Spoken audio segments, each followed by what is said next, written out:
This channel does not promote any violent, harmful or illegal activities. All content provided by this channel is meant for an education purpose only.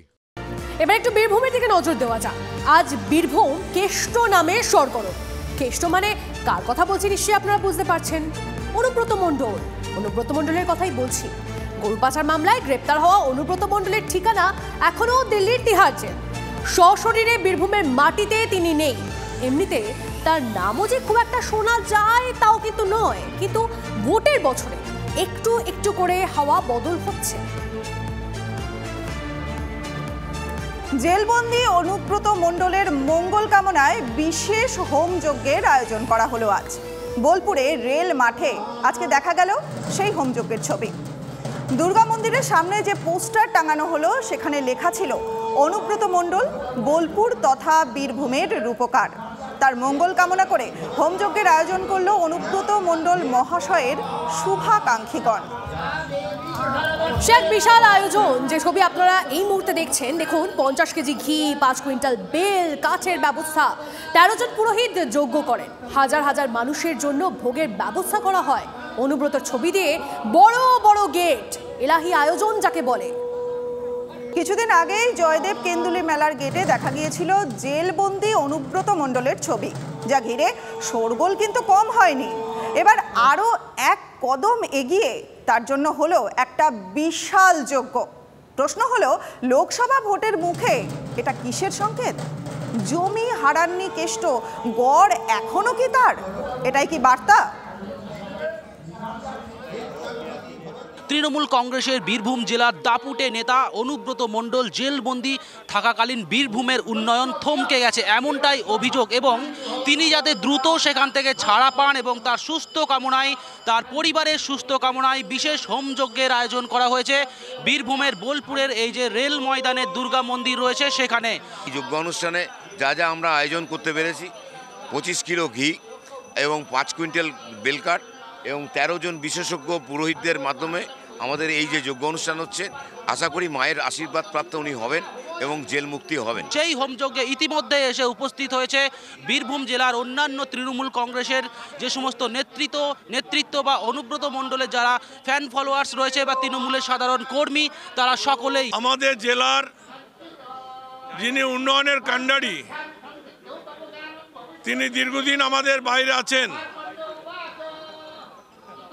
তাদের মানসিকতা হচ্ছে অনুব্রত মণ্ডল ফিরে আসুক, বীরভূম আবার যে উন্নয়নের জোয়ার সেই কাজ আবার তিনি এসে শুরু করুন। ক্যামেরায় বিক্রমের সাথে হিমাদ্রি, TV9 বাংলা। অবস্থাটা একবার দেখুন, একদিকে বিশাল হোমযজ্ঞ হচ্ছে আর অন্যদিকে পঠন পাঠন মার খাচ্ছে। কিসের অভাবে? শিক্ষকের অভাবে।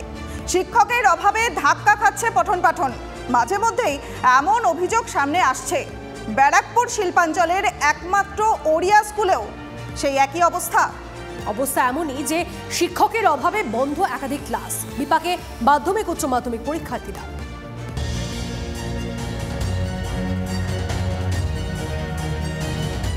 একসময় ছাত্রছাত্রীদের কোলাহলে গমগম করত গোটা স্কুল।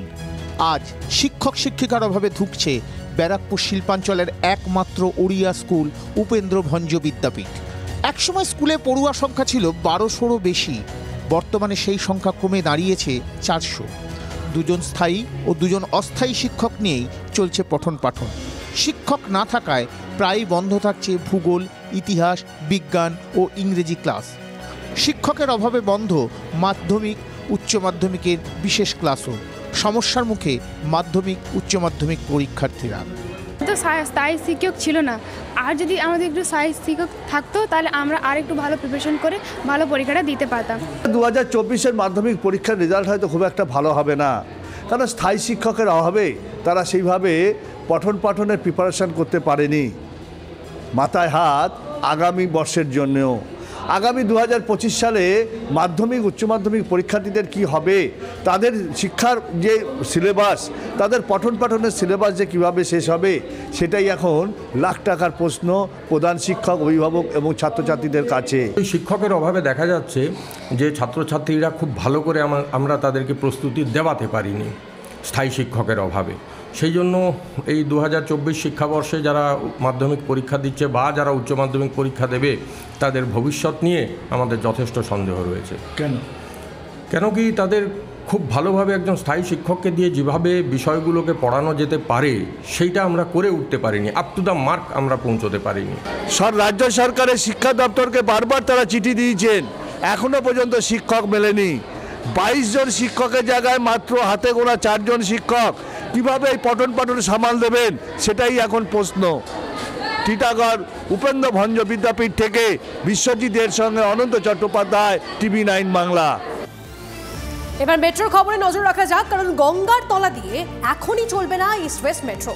যাত্রী সুরক্ষার এখনও কিছু কাজ বাকি রয়েছে।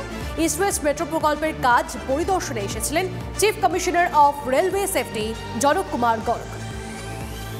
সূত্রের খবর, যাত্রী সুরক্ষায় কোনো ঝুঁকি নিতে চান না CCRS।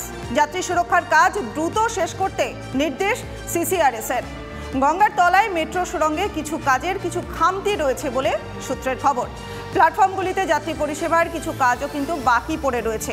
সেই সব কাজগুলো শেষ না হলে গঙ্গার তলা দিয়ে মেট্রো চলার সবুজ সংকেত মিলছে না এখনই। গঙ্গার দুদিকে দুটি শহর, কলকাতা এবং হাওড়া, এবং এই দুটি শহরের মানুষের মনে আশা ছিল লোকসভা নির্বাচনের আগে হয়তো গঙ্গার নিচ থেকে মেট্রো পরিষেবা শুরু হয়ে যাবে, কিন্তু সেটা সম্ভবত হচ্ছে না। কারণ chief commissioner of railway safety দুদিনের জন্য যে পরিদর্শনে এসেছিলেন, সেই পরিদর্শনকালে তিনি একাধিক ত্রুটি এবং কাজ বাকি রয়েছে বলে তিনি দেখিয়ে দিয়ে গিয়েছেন।